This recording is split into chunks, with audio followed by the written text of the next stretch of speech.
Bonjour, c'est Méo. L'autre jour, chez Feu Vert, que je remercie encore, j'ai récupéré des sortes de cartonnettes plastifiées qu'ils allaient jeter. Alors, je les ai nettoyées et je les ai coupées pour faire la couverture de l'album. J'y ai découpé 4 morceaux qui font tous 22 cm de hauteur avec une largeur respective de 22,5, 23, 4,5 et 5 cm. J'ai ensuite pris 3 feuilles noires de 210 g en format A4 et j'en ai coupé une en deux dans la longueur. J'ai tracé un trait à 1 cm du bord d'une feuille entière sur sa longueur et j'ai collé le long de ce trait une des deux demi-feuilles. Et j'ai fait la même chose avec la feuille et demie restante. Par contre, couper une feuille en deux m'a causé quelques soucis pour le montage des couvertures, surtout pour le dos. La largeur du papier étant trop juste, j'ai eu un peu de mal à le coller sur la couverture. Alors, si vous utilisez du papier A4 comme moi, et si je peux me permettre un conseil, sacrifiez plutôt une feuille entière pour éviter ce genre de galère. Sur un de ces deux panneaux noirs, je place les deux morceaux de couverture correspondant au devant, c'est-à-dire le morceau de 22,5 cm de large et celui de 4,5. Je leur mets du double face.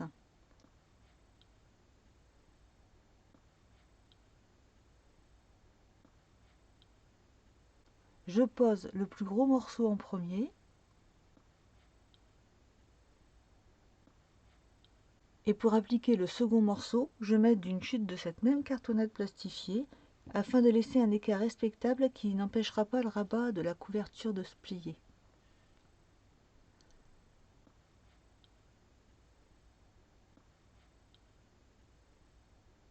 Avec le plioir, j'entame les plis du papier noir tout autour des pièces de la couverture. Je coupe les quatre coins en laissant la valeur d'une épaisseur de cartonnette dans chaque angle. Je finis de rabattre le papier noir par-dessus la couverture en marquant bien ces nouveaux plis. Et je termine le collage toujours avec du double face, celui-ci étant bien plus adhérent sur le plastique que la colle blanche. A l'aide du plioir, je crée une sorte d'arrondi très léger sur chaque coin en aplatissant le papier. Je fais ça pour renforcer les coins et jusqu'à aujourd'hui ça a toujours bien fonctionné pour moi. Et je continue ensuite avec la couverture du dos de la même façon. Ces deux parties étant terminées, je passe au système de fermeture. Mais avant, je vérifie que ces deux pièces coïncident bien l'une avec l'autre. J'assemble donc les rabats du dos et du devant à l'aide de deux pinces à linge. Je regarde ces couvertures sous toutes les coutures et c'est parfait, alors je continue. J'ai récupéré un petit morceau de sky que j'ai cousu sur un côté et que j'ai ancré sur l'autre à l'aide d'un feutre noir, ici un Faber-Castell avec une pointe de 1,5. Et je l'ai ancré simplement pour camoufler la bordure blanche qui ressortait un peu trop sur le noir. Je marque ensuite le centre du rabat de devant à 11 cm. Je reprends la largeur du sky qui fait 2 cm et demi.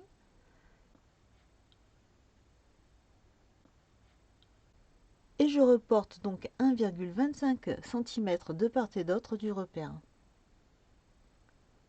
Puis je centre la largeur du rabat qui mesure 4,5 cm de large.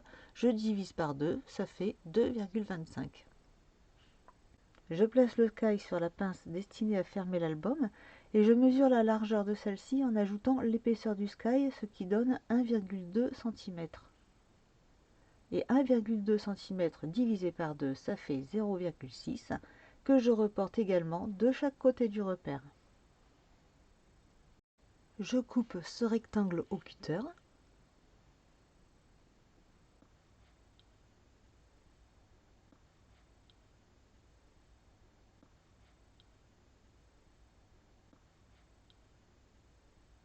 Je remets tout en place comme tout à l'heure avec les pinces à linge.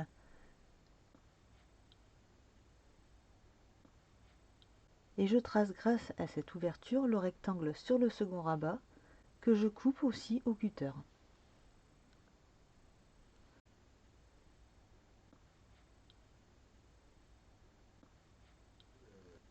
J'ai coupé 2 ronds d'1,5 pouce, soit 3,8 cm avec cette perforatrice, et je les ai coupés dans du papier noir de 210 grammes. Je les colle maintenant sur le devant de chaque fente.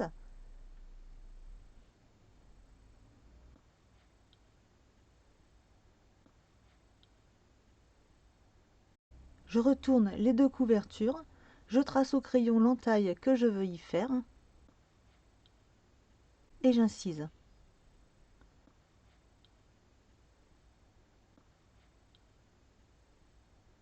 Je rentre bien chacun des 4 morceaux que je viens de faire et j'insiste au niveau des plis. Puis je mets du double face sur chacun d'eux. Et l'un après l'autre, je retire la protection du double face, je rabats le papier noir vers l'intérieur et je finalise le collage avec un morceau de scotch en le plaçant de façon à ce qu'on ne puisse pas le voir de l'extérieur. Et bien sûr, je recommence le même travail sur la seconde couverture.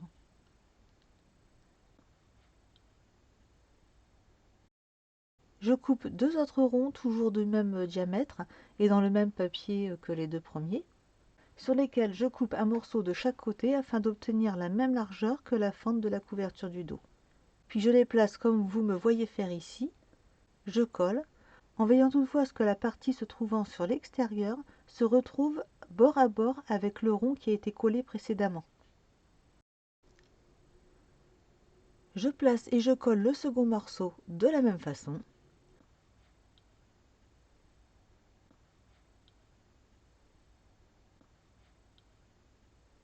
Et au dos, je colle et j'ajoute un morceau de scotch. Je coupe la pièce qui est le plus sur l'extérieur pour qu'elle ne dépasse pas, normal. Je la colle et je la scotche également. J'ai fait ce travail seulement sur cette couverture parce que les tranches de cette fente resteront visibles dès l'ouverture de l'album, ce qui ne sera pas le cas de l'autre couverture grâce au sky qui les cachera en permanence. Donc j'installe ce sky sur la couverture de devant. Pour ça, je passe une de ses extrémités au travers de la fente. Je le fixe à l'intérieur avec de la colle pour textile, celle-ci vient de chez Action.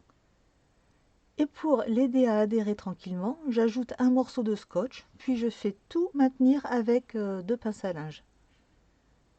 Et je laisse tout ça sécher le temps d'une pause café. Maintenant que tout est bien sec, je passe la seconde extrémité dans cette même fente, ce qui forme une boucle que je fais traverser dans l'ouverture de la seconde couverture. J'insère ensuite la pince dans cette même boucle.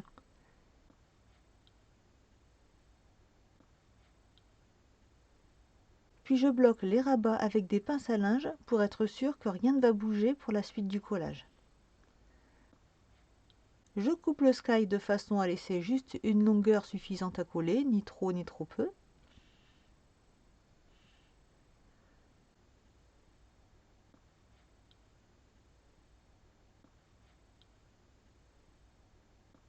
Je tire le sky de façon à coincer la pince, mais pas trop. Il faut quand même qu'elle puisse rentrer et ressortir sans forcer comme un fou. Et je colle cette seconde partie sur l'autre face de la fente, toujours sur l'envers de la couverture.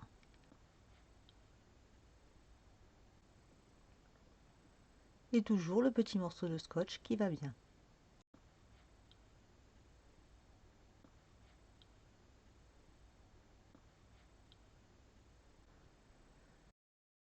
Je peux maintenant couvrir la face intérieure de ces 2 couvertures. Pour ça, je prends pour chacune d'elles une feuille noire A4, toujours de 210 grammes, mais un grammage moins élevé suffirait amplement.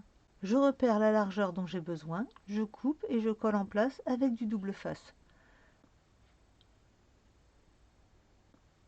Surtout, je mets également de ce double face sur chaque côté de la pliure du rabat pour ne pas qu'une sorte de cloque se forme. Je retire les protections du double face, j'ajoute de la colle blanche et je mets en place.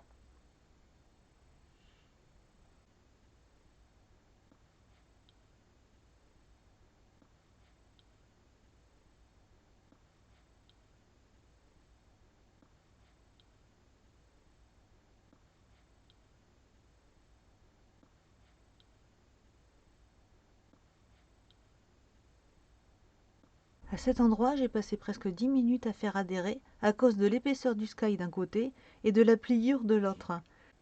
Mais si vous avez du bon double face, je pense que vous n'aurez pas autant de problèmes.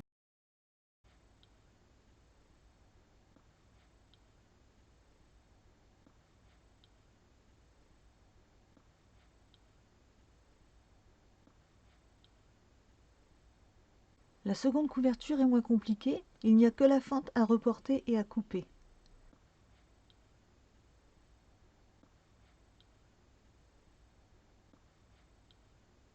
Pour être certaine que le blanc du scotch ne ressorte pas, je passe un peu de feutre noir sur les bords.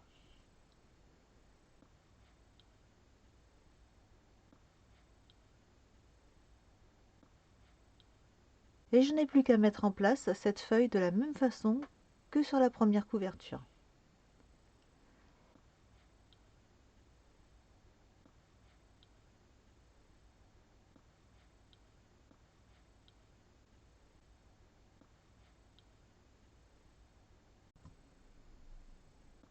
Et voilà, je vous remercie d'avoir regardé ce troisième tuto. La dernière partie arrive très vite.